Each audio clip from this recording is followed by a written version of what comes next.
आइए अंदर आइए, हम आपकी प्रतीक्षा कर रहे थे। हमें पता है कि आप ये वीडियो यहाँ देख रहे हैं क्योंकि आप जानना चाहते हैं कि अपोस्टिल के सटीक कदम क्या हैं। इस दस्तावेज का अपोस्टिल जल्द से जल्द कैसे करवाएं, ये जानने के लिए चलिए शुरू करते हैं। नमस्ते। अगर आप यह वीडियो देख रहे हैं तो शायद आप ये समझने के लिए यहाँ हैं कि टेक्सास विवाह आवेदन का अपोस्टिल जल्दी कैसे करवाएं। टेक्सास सेक्रेटरी ऑफ स्टेट के अनुसार ये एक रिकॉर्ड योग्य दस्तावेज है। इसकी लागत क्या होगी, अभी प्रोसेसिंग में कितना समय लगता है और टेक्सास अपोस्टिल ऑन ऑर्डर के लिए आपको कौन से सटीक कदम उठाने होंगे। सबसे पहले टेक्सास सेक्रेटरी ऑफ स्टेट द्वारा वर्गीकृत सभी रिकॉर्ड योग्य दस्तावेज जैसे विवाह आवेदन फॉर्म आप हमें ईमेल या फैक्स नहीं कर सकते। अपोस्टिल के लिए आपको अपने टेक्सास विवाह आवेदन की मूल या प्रमाणित प्रति हमारे मुख्य ऑस्टिन कार्यालय में डाक से भेजनी होगी या खुद छोड़कर जानी होगी। यहाँ फोटोकॉपी स्वीकार नहीं की जाएगी। आपका आवेदन पत्र आदर्श रूप से वर्ष 2000 के बाद का होना चाहिए। यदि आपका दस्तावेज 1980 और 99 के बीच जारी किया गया है, तो इसके रिजेक्ट होने की 50-50 संभावना है क्योंकि यह पुराना है। अगर दस्तावेज 1980 से पहले का है, तो आप अपोस्टिल प्राप्त नहीं कर सकते और आपको शहर, काउंटी या टेक्सास राज्य से नई प्रमाणित कॉपी ऑर्डर करनी होगी। दूसरा, रिकॉर्ड योग्य दस्तावेजों का नोटरीकरण आवश्यक नहीं है और न ही संभव है। इसलिए कोई नोटरी आपके लिए ऐसे दस्तावेज की प्रति प्रमाणित और नोटरीकृत नहीं कर सकता। आप विवाह आवेदन फॉर्म केवल उसी शहर या काउंटी से प्राप्त और जारी करवा सकते हैं जहां विवाह हुआ था, और अंत में यह कुछ इसी तरह से दिखाई देगा। ये वास्तव में बहुत ही दुर्लभ बात है कि कोई विदेशी देश या फिर वहां की कोई भी संस्था आपसे इस तरह की किसी चीज की मांग करेगी। लगभग हमेशा वे आपकी विवाह लाइसेंस या विवाह प्रमाण पत्र ही चाहेंगे, जो एक ही चीज है। टेक्सास की अलग अलग काउंटी इसे अलग अलग नामों से बुलाती हैं। वे आपकी विवाह लाइसेंस चाहेंगे। अगर आप तलाक लेते हैं तो वे आपका तलाक डिग्री चाहेंगे, आमतौर पर अपोस्टिल्ड। और फिर वे एक सिंगल स्टेटस एफिडेविट भी चाहेंगे, क्योंकि अगर आप ये कर रहे हैं तो शायद इसलिए कि आप उनके देश में किसी से शादी करने की कोशिश कर रहे हैं। लगभग हमेशा यही वजह होती है कि आपके पास यह है या आप इसकी मांग कर रहे हैं। लेकिन पिछले 16 सालों में शायद सिर्फ 2 बार ऐसा हुआ है कि किसी विदेशी संस्था ने यह चाहा हो, एक विवाह आवेदन पत्र, असली आवेदन पत्र शादी करने के लिए, न कि असली विवाह प्रमाण पत्र या तलाक डिक्री या सिंगल स्टेटस एफिडेविट या विवाह सत्यापन पत्र। वे असली आवेदन पत्र चाहते थे। तो आवेदन पत्र भी संभव हो सकता है, लेकिन आपको यह सुनिश्चित करना होगा कि उस पर हस्ताक्षर हों। ये बहुत महत्वपूर्ण है। इस पर काउंटी या सिटी क्लर्क के हस्ताक्षर होने चाहिए। आपके पास सिर्फ आवेदन पत्र नहीं हो सकता। तो अगर आपके पास वह आवेदन पत्र है जो आपने टेक्सास के किसी शहर या काउंटी में जमा किया था, लेकिन उस पर शहर या काउंटी क्लर्क के हस्ताक्षर और मुहर नहीं है, तो सेक्रेटरी ऑफ स्टेट उस पर अपोस्टिल नहीं लगाएगा। इसीलिए आपको यह सुनिश्चित करना होगा कि जब आप इसे ऑर्डर करें, अगर आप इसकी प्रमाणित प्रति ले रहे हैं, आपके पास मूल नहीं है, तो आपको यह सुनिश्चित करना होगा, जैसे कि यहाँ लिखा है, देखिए, केवल काउंटी क्लर्क कार्यालय के उपयोग के लिए। आपको यह सुनिश्चित करना होगा ये सब भरा हुआ होना चाहिए और काउंटी क्लर्क का नाम और पद यहाँ होना चाहिए, है ना? ये लिखा है, काउंटी क्लर्क, काउंटी ऑफ, वे इस सब पर हस्ताक्षर करेंगे। यह भाग भरा होना चाहिए, क्योंकि जब आप इसे भरेंगे, तो आप सिर्फ ऊपर वाला सफ़ेद भाग भरेंगे। यहाँ वाला भाग उस काउंटी द्वारा आंतरिक रूप से उपयोग किया जाएगा जहां आपने शादी के लिए अपना आवेदन जमा किया है। तो सुनिश्चित करें कि अगर आप इसे हमें भेज रहे हैं, तो आपको इसे फिर से सिटी और काउंटी क्लर्क से साइन करवाना होगा। ये बहुत महत्वपूर्ण है, वरना ये रिजेक्ट हो जाएगा और आपके पैसे डूब जाएंगे। आपको दोबारा सब कुछ करना होगा और फिर से फीस देनी होगी, क्योंकि इस पर क्लर्क के साइन नहीं है। तो ये राज्य सचिव के लिए एक आवश्यकता है। सभी रिकॉर्ड योग्य दस्तावेजों पर उन पर सिटी, काउंटी क्लर्क और उनका पदनाम या राज्य रजिस्ट्रार जैसे कि वाइटल स्टैटिस्टिक्स आदि का होना बहुत जरूरी और अनिवार्य है। इसके अलावा इस पर केवल जज का नाम नहीं हो सकता। वे जजों के दस्तावेज स्वीकार नहीं करेंगे। जज अपने हस्ताक्षर पर उसके लिए अपोस्टिल नहीं प्राप्त कर सकते। अगर आपको तलाक का डिक्री मिलता है, तो उस पर जज हस्ताक्षर करेंगे, क्योंकि आपके तलाक की सुनवाई जज कर रहे हैं। लेकिन इसी तरह से आपको अपोस्टिल नहीं मिलता है। अपोस्टिल तभी मिलता है जब काउंटी क्लर्क उस पर हस्ताक्षर करके आपकी तलाक डिक्री पर आधिकारिक मुहर लगा दे, क्योंकि वे क्लर्क की जानकारी देखते हैं। वे अपने डेटाबेस सिस्टम में जज की जानकारी नहीं देख सकते। टेक्सास में यही प्रक्रिया है। बस आपकी जानकारी के लिए, हमारे टेक्सास अपोस्टिल ऑर्डर फॉर्म पेज पर, जिसे आप नीचे दिए गए ऑर्डर बटन से एक्सेस कर सकते हैं, आपको ज़रूरी ऑनलाइन फॉर्म भरकर प्रिंट करना होगा। फिर उसे प्रीपेड फेडेक्स या यूपीएस शिपिंग लेबल के साथ हमें भेजना होगा या यहाँ छोड़ बेचना होगा, ताकि हम आपके सभी दस्तावेज आपको वापस भेज सकें। दुनिया में आप जिसे भी भेजना चाहें, उसे भेज सकते हैं। अब अगला है दूसरा चरण, जो है शिपिंग निर्देश। ये चरण 2 है। ये सब शिपिंग के बारे में है और आप अपने दस्तावेज हमें कैसे भेजेंगे और हमसे वापस कैसे प्राप्त करेंगे। हम आपको बताएंगे कि आप क्या कर सकते हैं और क्या नहीं कर सकते। तो सबसे पहली बात, हमसे ये सवाल हमेशा पूछा जाता है और ये हमारे एक या अक्सर पूछे जाने वाले सवालों में है कि आप दस्तावेज भेजने के लिए किसको सुझाते हैं, और उसका जवाब है बिना किसी संदेह के, बिल्कुल स्पष्ट रूप से, फेडेक्स। हम पिछले 16 वर्षों से शिपिंग कर रहे हैं, 6 महाद्वीपों में शिपिंग की है, बस अंटार्कटिका बचा है। उम्मीद है हमें वहां भी मौका मिलेगा। हम 16 सालों से दुनिया भर में शिपिंग कर रहे हैं और अपने डीसी ऑफिस के लिए केवल फेडेक्स का उपयोग करते हैं। जब हम संघीय दस्तावेज और दूतावास के दस्तावेज भेजते हैं, और 16 वर्षों में हमने कभी भी, भगवान न करे, फिर से, फेडेक्स ने कभी भी हमारा कोई पैकेज न तो खोया है और न ही इतना नुकसान पहुंचाया है कि हम उसे प्राप्त न कर सकें। एपोस्टल्स, और वे आसानी से संयुक्त राज्य अमेरिका के 3 बड़े कैरियर्स में सबसे किफ़ायती हैं। अधिकांश लोग ये नहीं जानते क्योंकि वे गलत तरीके से शिपिंग करते हैं, और हम आपको समझाने जा रहे हैं कि आप ये कैसे करते हैं, कैसे बड़ी बचत करते हैं और फेडेक्स का उपयोग कैसे करना चाहिए। तो आपको फेडेक्स वन रेट का उपयोग करना चाहिए। अधिकांश लोग ऐसा नहीं करते। ज़्यादातर लोग फेडेक्स से कोटेशन लेते हैं। महंगा होने पर वे यूपीएस या यूएसपीएस चुनते हैं। अगर आप फेडेक्स वन रेट का उपयोग करें, और हम इसे कैसे करना है इस पर विस्तार से चर्चा करते हैं, ऐसे ही एक लंबे वीडियो और स्क्रीनशॉट्स के साथ। तो अगर आप सिर्फ स्क्रीनशॉट्स देखना और वो लंबा पेज पढ़ना चाहते हैं, तो वो आपको स्टेप बाय स्टेप बताएगा कि आप इसे यहीं कैसे बना सकते हैं, फेडेक्स और यूपीएस दोनों के लिए। तो अगर आप फेडेक्स वन रेट का उपयोग करते हैं, उदाहरण के लिए ऑस्टिन सेंट्रल टेक्सास में है, जब हम अपने दस्तावेज पूरे देश में जितना दूर हो सके भेजते हैं, वॉशिंगटन डीसी, मेन अटलांटिक महासागर तक, तो अभी हमें 2 दिन की फेडेक्स के लिए केवल $10 और 95 सेंट खर्च होते हैं। हम टेक्सास में भी इतनी कीमत में रेगुलर मेल से नहीं भेज सकते। जब हम अक्सर जो कोटेशन करते हैं उसी पते पर उसी स्पीड के साथ, यूपीएस के लिए वही डिलीवरी $40 से भी ज्यादा पड़ती है, और यहां तक कि पोस्ट ऑफिस से भी ये $23 से ज्यादा है। पोस्ट ऑफिस 2 गुना और यूपीएस 4 गुना से भी ज्यादा महंगा है, पर आपको फेडेक्स वन रेट इस्तेमाल करना होगा। यही है वो छोटा सा राज। बस यहाँ क्लिक करें और ये सब समझा देगा। अगर आप साउथ अमेरिका, सेंट्रल अमेरिका या यूरोप की कुछ जगहों पर शिपिंग कर रहे हैं, तो फेडेक्स या यूपीएस काफ़ी महंगा है और आपको डीएचएल का इस्तेमाल करना पड़ता है। हम डीएचएल स्वीकार करेंगे। बस इसमें थोड़ा ज़्यादा समय लगेगा क्योंकि उनके वहाँ ऑफिस नहीं है, तो इसमें 1 दिन की देरी हो जाएगी क्योंकि आमतौर पर अपोस्टिल के बाद अगले दिन हम इसे ड्रॉप कर देते हैं।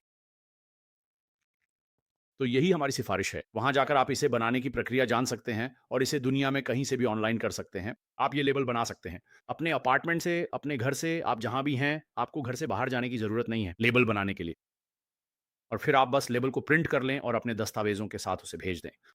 या आप इसे हमें ईमेल भी कर सकते हैं, किसी भी तरह से, क्योंकि ये हमेशा एक पीडीएफ ही होगा, इसीलिए आपको ये सुनिश्चित करना होगा कि आप मूल पीडीएफ डाउनलोड करें। ये वर्ड डॉक्यूमेंट में नहीं हो सकता, आप इसकी फ़ोटो नहीं ले सकते।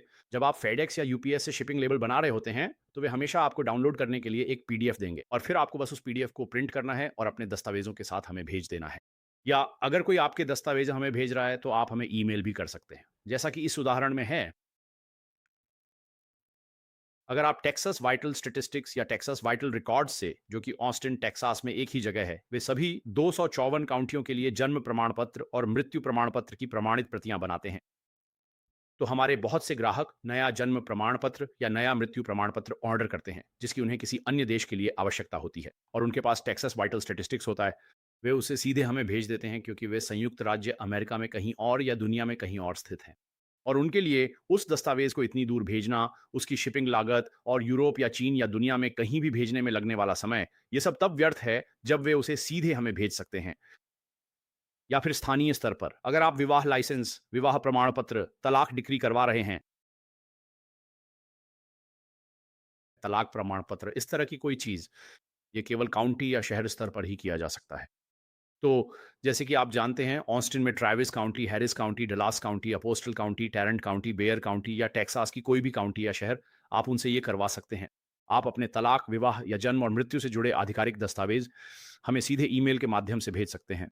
लेकिन ये बहुत महत्वपूर्ण है, आप उस पर अपना पता या अपना नाम नहीं डाल सकते। हमारे साथ ऐसा कुछ बार हुआ है कि लोगों ने ऐसा किया और दस्तावेज वापस लौट आए। आपको हमारा, फिर से कह रहा हूं, ये सामान्य समझ की बात है, लेकिन आपको हमारा नाम, हमारी कंपनी का नाम और हमारा पता उस पर डालना होगा। आप सोचेंगे कि ये तो सामान्य समझ की बात है, लेकिन लोग क्या कर रहे हैं, वे अपना नाम डाल रहे हैं। जब वे काउंटी या राज्य से ये ऑर्डर कर रहे हैं, तो वे अपना नाम और हमारा पता डाल रहे हैं। तो वे हमारा पता या अपना पता और अपना नाम डाल रहे हैं। अरे ऐसी कोई चीज़ नहीं है, और इसलिए हमारा ऑफिस हमारे ऑफिस डेस्क के लिए साइन नहीं करेगा। हम इसके लिए साइन नहीं कर सकते क्योंकि वे लीज़ पर नहीं हैं। हमारे पास एक ऑफ़िस है जिसे हम लगभग 67 अलग-अलग ऑफ़िसों या अन्य व्यवसायों के साथ साझा करते हैं। आप जानते हैं उसी जगह में अलग-अलग ऑफ़िस हैं और वहाँ एक साझा रिसेप्शन है। वे दस्तावेज़ों के लिए साइन करते हैं और दस्तावेज़ स्वीकार करते हैं वग़ैरह। वे इसे मान नहीं सकते क्योंकि लीज़ पर कोई नहीं है। नाम हमारा ही होना चाहिए, इसलिए ये वापस जाएगा, जो एक समस्या हो सकती है। अगर आप यूरोप में हैं या कहीं और हैं और आप टेक्सास से दस्तावेज भेजते हैं, तो वह उन्हें वापस भेज दिया जाएगा। तो कृपया सुनिश्चित करें कि आप उस पर हमारा पता ही डालें। अगर आप चाहें तो आप हमारी कंपनी का नाम डाल सकते हैं और फिर आप अटेंशन टू लिखकर अपना नाम भी डाल सकते हैं अगर ज़रूरत हो तो। और फिर हमारा पता और हमारा फ़ोन नंबर डाल दें। ये ठीक है, हमें कोई समस्या नहीं होनी चाहिए। लेकिन आपको ये सुनिश्चित करना होगा कि जब आप हमें भेज रहे हैं तो हमारा नाम अपोस्टल टेक्सास उस पर हो। आपको यह सुनिश्चित करना होगा कि वह उस पर लिखा हो। और फिर दूसरी बात है प्रीपेड शिपिंग लेबल के बारे में। तो जब हम आपके दस्तावेज़ों का अपोस्टिल कर लें, तो आपको हमें एक प्रीपेड शिपिंग लेबल देना होगा। आप हमें ईमेल कर सकते हैं या दस्तावेज़ों के साथ डाक से भी भेज सकते हैं या दस्तावेज़ जमा करते समय शिपिंग लेबल साथ लाएँ। इसे केवल ऑस्टिन, टेक्सास जो उत्तरी शहर है, वहीं जमा करें। अपोस्टिल केवल ऑस्टिन में सेक्रेटरी ऑफ स्टेट से ही मिल सकता है। यह ह्यूस्टन, डलास या किसी अन्य शहर में संभव नहीं है। तो अगर आप दस्तावेज़ जमा करने जा रहे हैं, जो हम करने की सलाह नहीं देते और हम तीसरे चरण में बताएँगे कि क्यों, लेकिन तब भी आप एक प्रीपेड शिपिंग लेबल जमा कर सकते हैं। लेकिन उस शिपिंग लेबल पर आप हमारी जानकारी नहीं डाल सकते। तो आपको अपना नाम, फ़ोन नंबर और पता डालना होगा या फिर किसी सहकर्मी, दोस्त, परिवार के सदस्य या व्यवसाय का नाम डाल सकते हैं। इससे फ़र्क नहीं पड़ता कि आप क्या डालते हैं, लेकिन आप हमारा पता नहीं डाल सकते क्योंकि तब फेडेक्स, यूपीएस या डीएचएल हमें बिल भेज देंगे। अगर ये कस्टम्स से होकर जाता है या और भी कुछ है, अगर आपकी शिपिंग के लिए ज़्यादा शुल्क लेना चाहते हैं, जैसे आपने पर्याप्त भुगतान नहीं किया, तो ये ऊपर बाईं ओर के कोने में होता है। तो जब आप कह रहे हैं तो आप एक शिपिंग लेबल बना रहे हैं और ये पूछ रहा है कि ये कहाँ से आ रहा है, ठीक है। हम शिपर नहीं है, हम इम्पोर्टर नहीं है। आप हैं, आप शिपिंग लेबल बना रहे हैं, आप ही इम्पोर्टर हैं। अगर ये विदेश जा रहा है, मतलब किसी और देश में, तो आपको ये लिखना पड़ेगा कि भेजने वाला आखिर कौन है, लेकिन आप हमारा पता नहीं डाल सकते। ये ऑस्टिन, टेक्सास से आ रहा है, लेकिन हम तो बस इसे डिलीवर कर रहे हैं, तो आप हमारी व्यक्तिगत जानकारी नहीं डाल सकते। अगर आप हमें अपनी जानकारी वाला शिपिंग लेबल देते हैं, खासकर दूसरे देश के लिए, तो हम आपके दस्तावेज़ वापस नहीं भेजेंगे। हम ऐसा नहीं करेंगे। हम ईमेल करके कहेंगे, हमें शिपिंग लेबल चाहिए, वीडियो और स्क्रीनशॉट्स तैयार हैं। आप ऐसा नहीं कर सकते। तो आपको बस हमें एक नया लेबल देना है जिसमें किसी और का पता हो। फिर से इसका कभी कोई फ़र्क नहीं पड़ेगा क्योंकि ये तभी मायने रखता है जब फेडेक्स उसे खो दे। यानी आपने जो पता डाला है वह मौजूद नहीं है। तब वे उसे भेजने वाले को वापस कर देते हैं। तो आप वैसे भी नहीं चाहेंगे कि वह हमारे पास वापस आए। आप चाहेंगे कि वह आपके पास वापस आए। तो या फिर जिसे भी आप चाहें, कोई दोस्त, परिवार का सदस्य, सहकर्मी, वकील या कोई भी, जहाँ भी आप चाहें। लेकिन बस ये सुनिश्चित करना है कि जब आप शिपिंग लेबल लगाएँ, तो वह हमारा पता नहीं होना चाहिए। और ये बात हम यहाँ दोनों जगहों पर भी समझाते हैं। और फिर अगर ये विदेश भेजना है, तो आपको कस्टम्स इनवॉइस बनाना होगा। ठीक है, तो ये सभी देशों के लिए नहीं है, लेकिन लगभग सभी देशों के लिए है। जब आप दस्तावेज़ भेज रहे होते हैं, तो इसे कभी-कभी कस्टम्स या कमर्शियल इनवॉइस कहते हैं। ये दूसरे देश में कस्टम्स के लिए एक ज़रूरी दस्तावेज़ होता है। आपको ये घरेलू स्तर पर करने की ज़रूरत नहीं है, लेकिन अगर आप इसे कनाडा, यूरोप, चीन, Australia, middle east, south America भेज रहे हैं, तो वे जानना चाहेंगे कि लिफ़ाफ़े के अंदर क्या है। और इसलिए आप यहाँ फेडेक्स के लिए और यहाँ यूपीएस के लिए क्लिक कर सकते हैं। हमारे पास पहले से ही आपके लिए एक प्री फ़िल्ड टेम्पलेट है, जिसे हमने फेडेक्स और यूपीएस दोनों के मैनेजर्स के साथ मिलकर तैयार किया है, ताकि हम उन फ़ॉर्म्स से सारी फ़ालतू चीज़ें हटा सकें, क्योंकि यह भ्रमित कर सकता है। आपको इसकी ज़रूरत नहीं है, हमने ये सब आपके लिए पहले ही भर रखा है। बस अपनी जानकारी और पता भरें, फिर साइन करके तारीख डाल दें। बस इतना ही। और फिर आप इसे प्रिंट करके हमें मेल कर सकते हैं या ईमेल कर सकते हैं या जब आप अपने दस्तावेज़ हमें देने आएँ, तो साथ में जमा कर सकते हैं। जब हमें इसे वापस करना हो, तो फिर से ये दोनों यहीं से होकर गुजरेंगे। और फिर से कुछ देशों के लिए ये मायने नहीं रखता, जैसे उदाहरण के लिए मेक्सिको में इसकी ज़रूरत नहीं है, लेकिन बहुत से लोग फिर भी इसे करते हैं, सिर्फ़ सुरक्षा के लिए। और हम इसे डाक से भेजते समय पैकेज के साथ ही कस्टम इनवॉइस भी रख देंगे। लेकिन मुझे पूरा यकीन है कि मेक्सिको को इसकी परवाह नहीं है। कम से कम दस्तावेज़ों और पैकेजों के मामले में तो वे ध्यान रखेंगे। आपके पास ग्राहक का बिल होना चाहिए, लेकिन जब दस्तावेज़ों की बात आती है, तो उन्हें कोई परवाह नहीं होती। तो हाँ, शिपिंग के बारे में बस इतना ही। धन्यवाद। ये तीसरा चरण है। मैं आपको हमारी मौजूदा मूल्य सूची के बारे में बताऊँगा। और अगर आप हमें दस्तावेज़ प्रस्तुत करने के लिए आ रहे हैं, तो हमारी वर्तमान प्रोसेसिंग समय की समय सीमा, जो आज 30 नवंबर 2025 की है, उसी के अनुसार है। तो अगर आप हमें दस्तावेज़ जमा कराने आ रहे हैं, तो आपको करना ये है कि आपको हमारी ऑनलाइन ऑर्डर फॉर्म को प्रिंट करना होगा। आपको यहाँ नीचे क्लिक करना है, ठीक यहाँ। यहाँ क्लिक करने पर आप हमारे ऑन ऑर्डर फॉर्म पेज पे पहुँच जाएँगे और यही फॉर्म आपको ऑनलाइन भरना है और फिर उसे प्रिंट करना है। और वहाँ एक और वीडियो है जो आपको बताएगा कि ऑर्डर फॉर्म कैसे भरना है और बाकी सारी जानकारी देगा। तो अगर आप फिर से अगर आप अपने दस्तावेज हमें मेल करने जा रहे हैं, जैसा कि ज़्यादातर लोग करते हैं, आप हमारा ऑर्डर फॉर्म प्रिंट करते हैं और फिर उसे अपने दस्तावेज़ों के साथ भेजते हैं, जैसा कि हमने स्टेप 2 में बताया है। आप इसे हमें भेजते हैं। अगर आप अपने दस्तावेज़ हमें खुद आकर देने जा रहे हैं, तो इससे प्रक्रिया तेज़ नहीं होती और मैं इसके बारे में बताऊँगा। अगर आप हमारे ऑस्टिन ऑफ़िस में दस्तावेज़ जमा करने जा रहे हैं, जो कि हमारा एकमात्र स्थान है, ना ह्यूस्टन, ना डलास, सिर्फ़ हमारा ऑस्टिन ऑफ़िस, तो आप वहाँ अपने दस्तावेज़ जमा कर सकते हैं।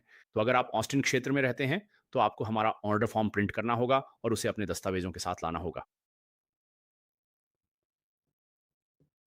और अब मैं आपको हमारे कार्टून ऑफ टाइम्स के बारे में बताने जा रहा हूँ। सेम डे सर्विस का मतलब है कि हम आपके कानूनी दस्तावेज़ टेक्सास सेक्रेटरी ऑफ स्टेट के पास उसी दिन फाइल करेंगे। अगर हमें आपके दस्तावेज़ दोपहर 12 बजे तक मिल जाते हैं, सेंट्रल स्टैंडर्ड टाइम के अनुसार सोमवार से शुक्रवार तक, जिसमें कोई भी बड़ा संघीय या राज्य अवकाश शामिल नहीं है। तो जब भी सेक्रेटरी ऑफ स्टेट का दफ्तर खुला होता है और वे सिर्फ संघीय और राज्य अवकाशों के अलावा भी कई दिनों के लिए बंद रहते हैं, जैसे इस साल 4 जुलाई के बाद वाले सोमवार को भी वे बंद थे। वो कोई संघीय अवकाश नहीं था। और इस हफ्ते थैंक्सगिविंग से पहले बुधवार को भी वे बंद थे और वह भी कोई संघीय अवकाश नहीं था। या ब्लैक फ्राइडे ब्लैक फ्राइडे उस दिन भी वे बंद रहते हैं। वो कोई संघीय अवकाश नहीं है, लेकिन वे बंद रहते हैं। इस हफ्ते वे 3 दिन के लिए बंद हैं और क्रिसमस के लिए भी वे 3 दिन के लिए बंद रहेंगे। उन्होंने क्रिसमस ईव से पहले ही छुट्टी घोषित की। क्रिसमस ईव जो कोई सरकारी छुट्टी नहीं है, बंद होने पर हम दस्तावेज़ दाखिल नहीं कर सकते। इसे ध्यान में रखें। तो आप टर्न अराउंड टाइम्स को लेकर जागरूक रहें। कोई भी कंपनी आपके दस्तावेज़ दाखिल नहीं कर सकती जब तक सेक्रेटरी ऑफ स्टेट का दफ्तर खुला ना हो। तो मैं बस इस बारे में स्पष्ट रहना चाहता हूँ। तो अगर हमें आपके दस्तावेज़ सोमवार से शुक्रवार जब वे खुले होते हैं, दोपहर 12 बजे सेंट्रल स्टैंडर्ड टाइम तक मिल जाते हैं, तो हम गारंटी देते हैं। अगर हमें वे दोपहर 12 बजे तक मिल जाते हैं, तो हम उन्हें टेक्सास राज्य में दाखिल कर देंगे। फिर उनकी टर्न अराउंड टाइम्स के अनुसार जो बदलती रहती हैं, हम इसका नियंत्रण नहीं करते। कोई भी कंपनी, कोई भी व्यक्ति ये नियंत्रित नहीं कर सकता कि वे कितनी जल्दी उन्हें प्रोसेस करेंगे। अभी के लिए और हम इसे हर महीने बदलते हैं, जैसे कि अभी कुछ घंटों में ये दिसंबर 2025 में बदल जाएगा। तो अगर आप ये वीडियो भविष्य में 2026 या 2027 में देख रहे हैं, तो इस वीडियो में जो भी दिख रहा है उसे भूल जाइए। जो भी इस पेज पर यहीं लिखा है वही सही है। ये वर्तमान में सेक्रेटरी ऑफ स्टेट के लिए टर्न अराउंड टाइम है और मैं इसे हमारे उदाहरणों के साथ समझाऊंगा। तो अभी के हिसाब से नवंबर 2025 में सेक्रेटरी ऑफ स्टेट को दस्तावेजों पर अपोस्टिल जारी करने में 0 से 2 कार्य दिवस लगते हैं। और मैं समझाने जा रहा हूं कि 0 दिन का क्या मतलब है। ठीक है, तो हम यहाँ कुछ परिदृश्य देते हैं। तो अगर हमें आपके कागजात डाक द्वारा या दोपहर 12 बजे तक ड्रॉप ऑफ के जरिए मिल जाते हैं, तो हम आपके दस्तावेज दाखिल कर देंगे। फिर यह संभव है, लेकिन निश्चित नहीं है। सेक्रेटरी ऑफ स्टेट उसी दिन आपका अपोस्टिल जारी कर सकते हैं। तो उसी दिन का मतलब है 0 दिन, यानी हमें आपका दस्तावेज उसी दिन दोपहर या उससे पहले मिल जाएगा। हम उसी दिन उसे दाखिल करेंगे और वे संभवतः उसी दिन जारी कर सकते हैं। हम उसी दिन वापस मेल कर देंगे, यही 0 दिन है। या फिर हमारे द्वारा दाखिल करने के बाद उन्हें आपके लिए जारी करने में 2 कार्य दिवस तक भी लग सकते हैं। ठीक है, तो मैं यहाँ हमारे उदाहरण समझाने जा रहा हूँ। तो परिदृश्य 1, हमें आपके दस्तावेज सोमवार को दोपहर 12 बजे या उससे पहले हमारे central standard time cut on off समय तक मिल जाते हैं और फिर हम उसी दिन उसे दाखिल कर देते हैं। सेक्रेटरी ऑफ स्टेट आपके दस्तावेजों पर उसी दिन अपोस्टिल जारी कर सकते हैं, जो कि 0 दिन है। अगले कार्य दिवस में भी वे इसे कर सकते हैं, जो 1 या 2 कार्य दिवस हो सकते हैं। तो सबसे खराब स्थिति में आपको यह बुधवार को मिल जाएगा और आपके पास वापस भेज दिया जाएगा। तो ये सबसे अच्छा मामला है अगर हमें आपका दस्तावेज 12 बजे तक मिल जाता है। ठीक है, दूसरा उदाहरण ये है कि अगर हमें आपका दस्तावेज दोपहर 12 बजे सेंट्रल टाइम के बाद मिलता है, तो अगर आप हमें अपना दस्तावेज भेजते हैं और हमें ये 2-3 बजे दोपहर में यूपीएस, फेडेक्स या डीएचएल से मिलता है, या आप इसे हमारे ऑफिस में 2-3-4 या 4:55 बजे छोड़ते हैं, हमारे पास लोग ठीक 5 बजे से पहले भी दस्तावेज छोड़ जाते हैं उसी सोमवार को। तो हम इसे अगली बार, यानी केवल अगले दिन ही फाइल कर सकते हैं। हम इसे अगले कार्य दिवस में फाइल करेंगे और फिर वे उसी दिन इसे जारी कर सकते हैं, यानी 0 दिन में। वे इसे अगले कार्य दिवस में 1 दिन या 2 कार्य दिवसों में भी जारी कर सकते हैं। तो सबसे खराब स्थिति में हम इसे लेकर वापस आपको उसी दिन भेज सकते हैं, गुरुवार। तो फिर से दोनों ही स्थितियों में अगर हमें आपका दस्तावेज सोमवार को मिलता है, चाहे दोपहर से पहले या बाद में, तो ये बुधवार या गुरुवार को होगा। तो फिर से सबसे खराब स्थिति में, जब तक कोई ज़ॉम्बी प्रलय, ओआरसी विद्रोह या एलियन आक्रमण ना हो, अगर आप इसे सोमवार को करते हैं, तो ये गुरुवार को आपको वापस भेज दिया जाएगा। सबसे खराब और सबसे अच्छी स्थिति में इसे सोमवार को ही आपको वापस भेजा जा सकता है। तो बस इसे एक बार फिर से समझ लेते हैं और मैं इस बात पे जोर देना चाहता हूँ, अगर आप हमारे मुख्य कार्यालय ऑस्टिन में आकर अपने दस्तावेज जमा करते हैं, बजाय इसके कि आप उन्हें मेल करें, तो इससे प्रक्रिया तेज नहीं होती। चाहे दस्तावेज ड्रॉप ऑफ से मिलें या मेल से, दोपहर से पहले या बाद में प्रोसेसिंग समय वही रहेगा। बहुत से लोग वेबसाइट पढ़े बिना या संपर्क किए बिना आ जाते हैं और सोचते हैं कि काम उसी दिन हो जाएगा, जो मुमकिन नहीं, क्योंकि यह सेक्रेटरी ऑफ स्टेट के अधीन है। ये उन पर निर्भर करता है। वे तय करेंगे कि वे इसे उसी दिन जारी करेंगे, अगले दिन या 2 दिन बाद। तो कृपया जब तक आप ऑस्टिन क्षेत्र में नहीं रहते, ये प्रक्रिया को तेज़ नहीं करता है। बस अपने दस्तावेज़ हमें ओवरनाइट भेज दें, जैसा कि हम स्टेप 2 में बताते हैं कि कैसे करना है, ठीक है? और फिर ये कीमतें आज की तारीख की हैं। ये अगले साल 2026 या 2027 या 2028 में बदल सकती हैं, जब भी आप ये वीडियो देख रहे हों। लेकिन इस वीडियो में जो कहा गया है, उस पर ना जाएँ, बल्कि जो यहाँ लिखा है, उसी पर जाएँ। जो भी यहाँ लिखा है, ठीक यही, वही मानें। इस समय यही वर्तमान कीमतें हैं। तो पहले दस्तावेज़ के लिए अगर आपको एक दस्तावेज़ को सेक्रेटरी ऑफ स्टेट से अपोस्टिल करवाना है, तो इसकी कीमत $95 है और इसमें सभी फाइलिंग फ़ीस शामिल हैं। तो आपको हमें कोई चेक नहीं लिखना है या मनी ऑर्डर या कैशियर का चेक भी नहीं। आपको राज्य की फाइलिंग फ़ीस के लिए हमें पैसे नहीं भेजने हैं और आपको कोई कागज़ी कार्रवाई भी नहीं करनी है। आपको राज्य का फ़ॉर्म भी हमें नहीं भेजना है। हमारे अपने फ़ॉर्म हैं और हम फाइलिंग फ़ीस देते हैं। तो ये सिर्फ़ $95 है, बस इतना ही, कोई टैक्स नहीं है। ये सिर्फ़ $95 फ़िक्स है। बस यही आपको देना है और अगर एक से ज़्यादा दस्तावेज़ हैं, तो उसमें छूट मिलती है और ये आपके लिए एक आसान सा चार्ट है। एक दस्तावेज़ के $95, 2 दस्तावेज़ों को एक साथ अपोस्टिल करवाने पर $170, 3 के लिए $245 और इसी तरह। तो ये मौजूदा कीमतें बड़ी सी हैं और हर अतिरिक्त दस्तावेज़ के लिए $75 अलग से लगेंगे और जब आप ऑन ऑर्डर करने के लिए तैयार हों, तो बस इस बटन पर क्लिक करें और ये आपको हमारे टेक्सास अपोस्टिल के ऑर्डर फॉर्म पेज पे ले जाएगा और फिर से ये केवल टेक्सास के लिए है। ये संघीय मूल्य निर्धारण या कॉर्पोरेट मूल्य निर्धारण टेक्सास कॉर्पोरेट दस्तावेजों के अपोस्टिल या दूतावास शुल्क के लिए नहीं है। ये विशेष रूप से केवल टेक्सास सेक्रेटरी ऑफ स्टेट और टेक्सास दस्तावेजों के लिए है। तो वे दस्तावेज जो टेक्सास के नोटरी द्वारा नोटरीकृत किए गए हों या वे दस्तावेज जो टेक्सास की किसी संस्था जैसे शहर, राज्य, काउंटी या राज्य सरकार द्वारा जारी किए गए हों, जैसे कि टेक्सास का जन्म प्रमाण पत्र, मृत्यु प्रमाण पत्र, विवाह लाइसेंस, तलाक का आदेश, आपराधिक record check, driving licence, power on attorney, इस तरह की चीज़ें। तो ये तीसरा चरण है। धन्यवाद।